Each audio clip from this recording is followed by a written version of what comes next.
Olá, alunos! Voltei aqui para aquele momento da revisão da aula. É isso mesmo, a aula 20.2. Olha aí como a gente já caminhou, né? Já estamos na aula 20.2. O que a gente vai ver agora, professora? A gente vai ver agora a revisão da aula. Lembrando, né, que na aula 20.1 a gente falou bastante sobre a teoria endossimbiótica. Eu acho que eu passei, assim, a maior parte da aula só reforçando a teoria endossimbiótica. E além da endossimbiótica, dessa teoria, também, né, a gente fez o comparativo de uma célula eucariótica para uma célula procariótica. Então, vocês já têm essa noção e a gente vai revisar agora nessa aula. Então, meu diretor, corta agora para a telinha. Então, vamos lá, gente. Aula 20.2. Eu, professora Laísa, estou com vocês aqui para nossa revisão de conteúdo. E afinal de contas, o que você aprendeu? O que eu aprendi, professora? Isso aí agora é aquele momento para você acordar, tá? Acorda, professor presencial, pega aquele menino e acorda ele agora para ele revisar o assunto conteúdo. Então vamos lá, gente. Nessa aula a gente falou sobre os tipos celulares procariontes, deixa eu trocar aqui a caneta de novo, procariontes e eucariontes. Qual é a diferença, pessoal, desses tipos celulares? É que uma célula eucarionte, ela tem o quê? Ela tem envoltório nuclear. Ela vai ter um material genético, né? Ela vai ter um material genético guardado pelo envoltório nuclear. E já na célula procarionte, eu já não tenho mais envoltório nuclear. Isso mesmo, não tem envoltório nuclear. O material genético, ele vai ficar disperso na célula. Então, isso aí foi um dos pontos que a gente viu na aula. E, além disso, a célula eucarionte, ela é formada por muitas organelas, né? Pequenas estruturas com determinadas funções na célula. E, por ela ter esse emaranhado de organelas aí mergulhadas no citoplasma dela, a gente fala que as células eucariontes, elas são o quê? Elas são, né, complexas, mais evoluídas por conta dessa sua composição, tá bom? Falamos com relação ao tamanho e forma das células, de acordo com o tamanho, com a forma das células, a gente vai ter função específica. Exemplo ali, a célula muscular, ela é alongada nas pontas. E isso é bom por quê, professora? Porque a célula muscular constantemente ela faz o movimento, a contração, né, muscular para a contração e o relaxamento muscular. Então é importante ter essa estrutura, essa forma. É mais um ponto aí com relação à forma celular. Questão da célula epitelial. A célula epitelial ela acaba sendo uma célula achatada. Por quê? Porque esse achatamento ajuda a criar, a formar barreiras. Então, é mais um ponto relacionado à célula, né? A célula epitelial, a forma daquela célula.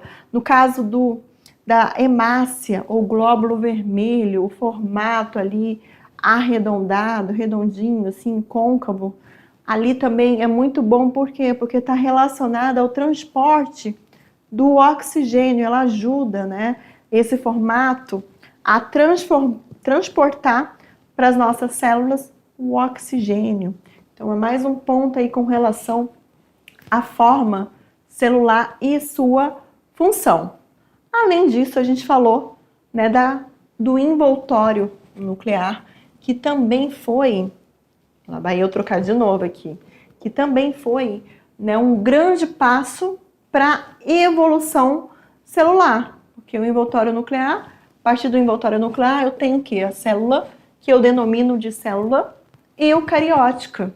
E através da célula procariótica primitiva, que era lá dos primórdios, a gente teve o quê? A gente teve o englobamento, pessoal, de pequenas organelas que muitos corroboram, muitos cientistas, né, comprovam que essas organelas que a gente conhece hoje como cloroplasto e mitocôndrias viviam livres em um ambiente e dali, gente, a célula procarionte, o que ela fez no momento que ela estava ali formando né, o núcleo celular, o envoltório celular, ela conseguiu o quê? Por meio de invaginações, que são entradas nas células, incorporar essas estruturas.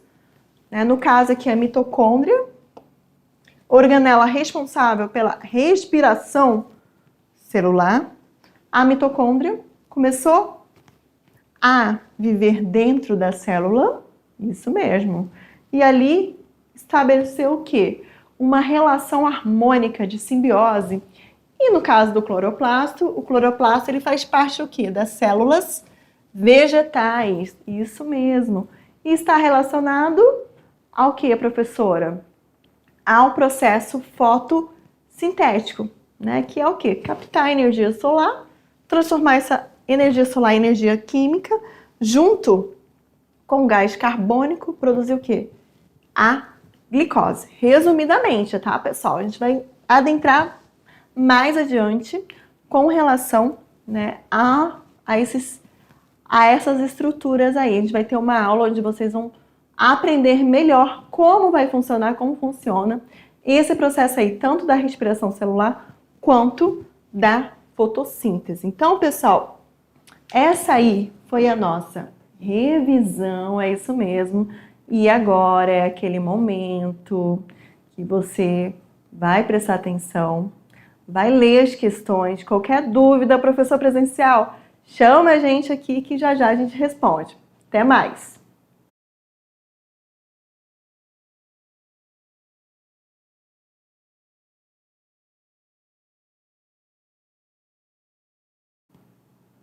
Isso aí, gente! Voltei agora com a nossa atividade de sala, é isso mesmo. A nossa atividade, né, ela foi com 5 questões, teve questão aberta e agora a gente vai fazer aquela revisão aqui das nossas atividades. E professores presenciais, obrigada aí pelas imagens, dos nossos alunos. Forte abraço aí para vocês. Então, meu diretor, corta agora para a telinha para a gente começar a leitura da questão número 1. Justamente, resolução da atividade. Então, organismos vivos apresentam-se com grande diversidade. Beleza, professora? Entendi. E com diferentes características. Uma delas, né, quando a gente fala dessa diversidade, é o tipo celular, que pode ser procarionte ou eucarionte. São exemplos de seres procariontes e eucariontes, respectivamente. Então, você já tem que saber, pessoal, a definição, o conceito do que é um ser procarionte e do que é um ser eucarionte. Então, vamos lá. Alternativa A. Aqui ele fala que tanto bactéria, que bactéria, nesse caso, é procarionte, correto. E que cianobactérias é eucariontes.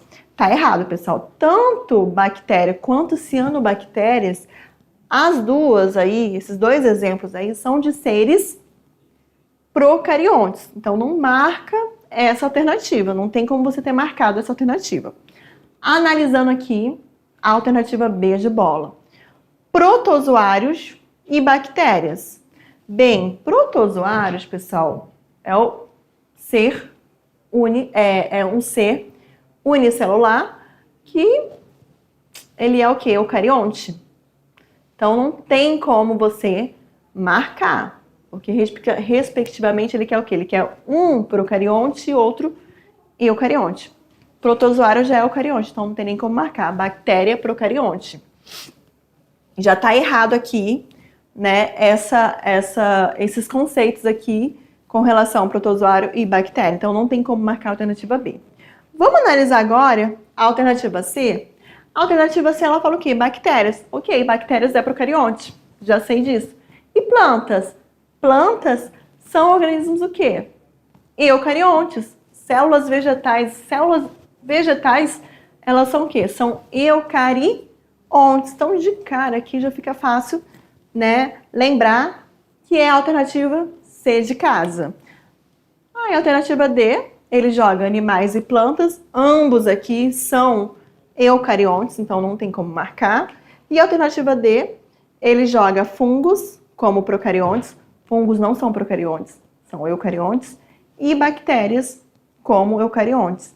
Errado. Então, ficando o gabarito correto, alternativa C de casa, bactérias e plantas. Vou até marcar aqui para ilustrar melhor para vocês a questão 1. Vamos agora para a questão 2. Olha aí, gente, é um texto, né? Mas vamos analisar esse texto, vocês vão ver que vai estar uma coisa super fácil. Ao longo da história evolutiva, diferentes tipos celulares surgiram com níveis variados de complexidade estrutural e funcional.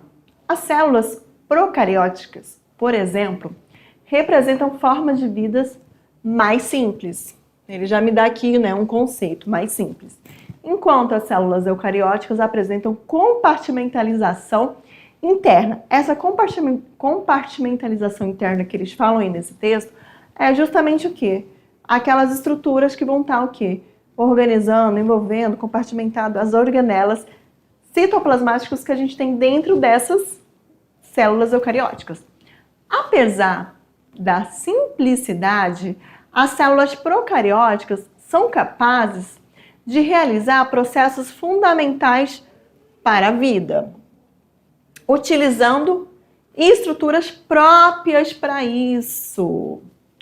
Com base nos conhecimentos sobre a estrutura celular e suas organelas, identifique qual das organelas listadas está presente em células procarióticas e ela é essencial para a síntese, fabricação de proteínas.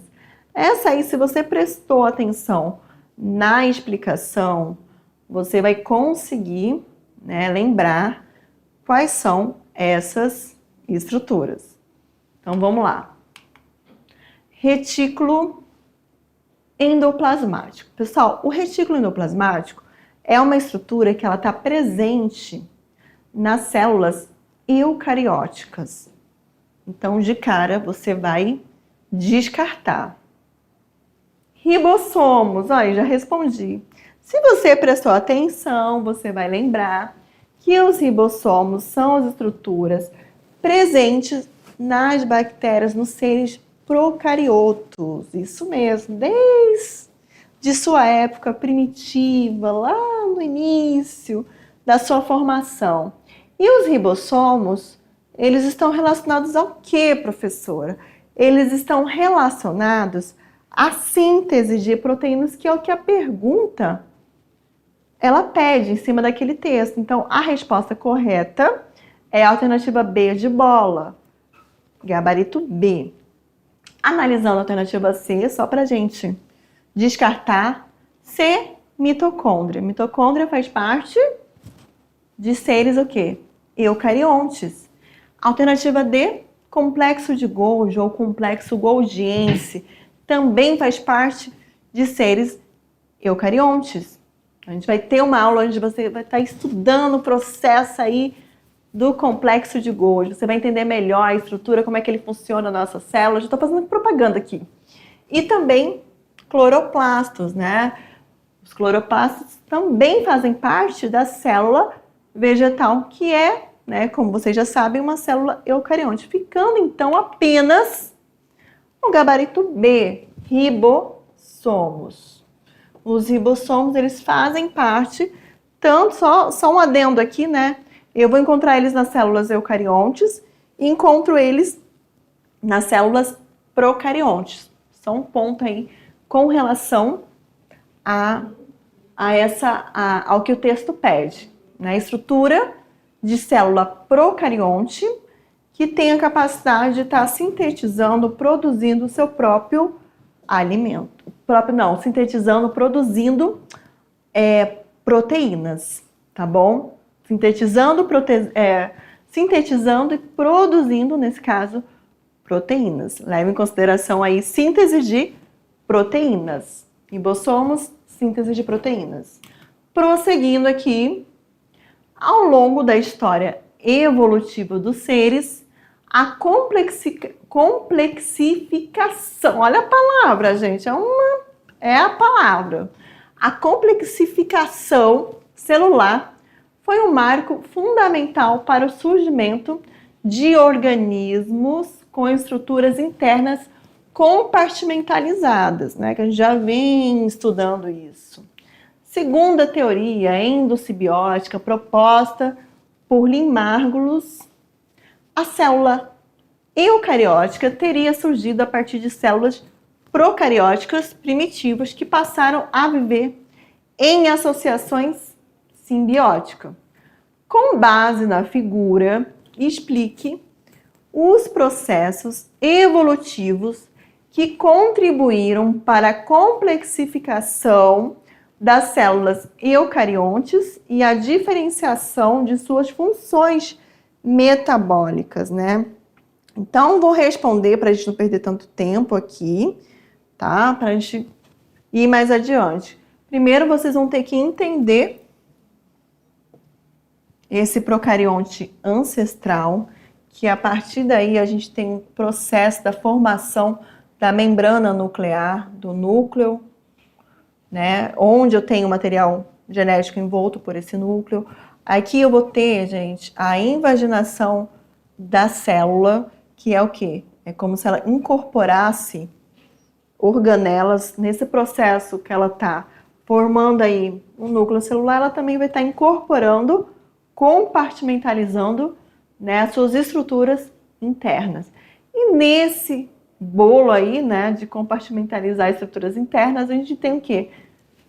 A mitocôndria, né, que foi uma organela que muitos, né, consideram que era um ser procarioto, primitivo, que vivia livre, que foi incorporado por essa célula.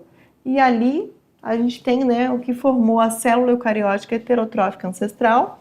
E aqui a gente tem essa célula com mitocôndria também incorporando os cloroplastos, originando, né, resumidamente, a célula eucariótica fotossintética ancestral, heterotrófica, porque não possui a capacidade de produzir o seu próprio alimento, e nesse caso aqui, uma célula eucariótica fotossintética ancestral, ela já é considerada autotrófica. Por que autotrófica? Porque a partir do momento que a célula consegue fazer a fotossíntese, ela consegue assimilar, né, o que é, professora? A glicose, produzir a glicose, assimilar, então ela produz o seu próprio alimento, resumidamente. Então vamos lá, gente. A complexificação das células eucarióticas ocorreu por meio de dois processos principais. O primeiro envolveu o que a gente chama de invaginação da membrana plasmática de células procarióticas ancestrais, formando estruturas internas como o envoltório nuclear, que eu falei para vocês, e o sistema de endomembranas. Nesse caso ali, o retículo endoplasmático, que a gente viu na imagem, a gente consegue identificar, é o complexo Golgi. O segundo processo, conforme a teoria endossimbiótica, propõe que algumas células procarióticas foram englobadas por outras, estabelecendo uma relação simbiótica, de harmonia. Isso deu origem às mitocôndrias, que posteriormente aos cloroplastos, o que resultou em diferenciação metabólica, né? No caso das células que ficaram com os cloroplastos, elas se tornaram o quê? Autotróficas. E nas células que ficaram apenas com as mitocôndrias, heterotróficas. Pronto. Questão 4. As células são as menores unidades vivas de organismos e estão presentes em todos os seres, com exceção dos vírus, que são acelulares, tá, pessoal? Elas podem ser classificadas em procarióticas e eucarióticas. Esquematize e destaque algumas diferenças entre ambas. Então, é só diferenciando aqui, né? Uma célula procariótica e uma célula eucariótica, que você percebe essa compartimentalização das estruturas. E vamos diferenciar aqui. No caso da célula procarionte, é uma estrutura menor de 10 micrômetros. Já a eucarionte, maior, com 100 micrômetros, mas mesmo assim é pequenininha, né? Funcionamento simples, a outra com funcionamento complexo. Células procariontes não têm organelas membranosas, eucariontes possuem organelas membranosas, o material genético está disperso no citoplasma, o material genético aqui da eucarionte está dentro do núcleo, molécula de DNA, ela é circular, a molécula de DNA, ela é longa e filamentar, reproduzem-se por fissão binária, assexuada, reproduzem-se por mitose e meiose, constituem seres unicelulares, os procariontes. Nesse caso aqui a gente tem os moneras, e no caso dos eucariontes, formam seres uni- e pluricelulares, e como representante, reinos protistas, exemplo aí, protozoários, fungi, que são os fungos plantae, e o animalia, só como exemplo aí. E agora vamos para o nosso Decolando para o Futuro, questão 5. Ao analisarmos uma célula eucariótica e compará-las com uma célula procariótica, percebemos que as organelas existentes não são as mesmas nos dois tipos celulares. Isso ocorre porque nas células eucarióticas, alternativa A, não existem organelas membranosas. A gente sabe que as células eucarióticas elas têm organelas membranosas, mas eu vou aqui já, para a gente não perder tempo, né, já vou passar logo tudo aqui.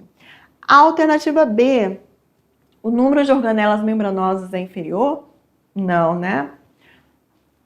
Nesse caso aqui é superior à procariótica. Alternativa C, não encontramos ribossomos, a gente encontra ribossomos. A alternativa D de dado, existem organelas membranosas e nas células procarióticas não. Correto. Essa aqui é a alternativa correta. E a alternativa E fala que nessas organelas eucarióticas a gente só encontra ribossomos, apenas ribossomos, a gente sabe que não, né?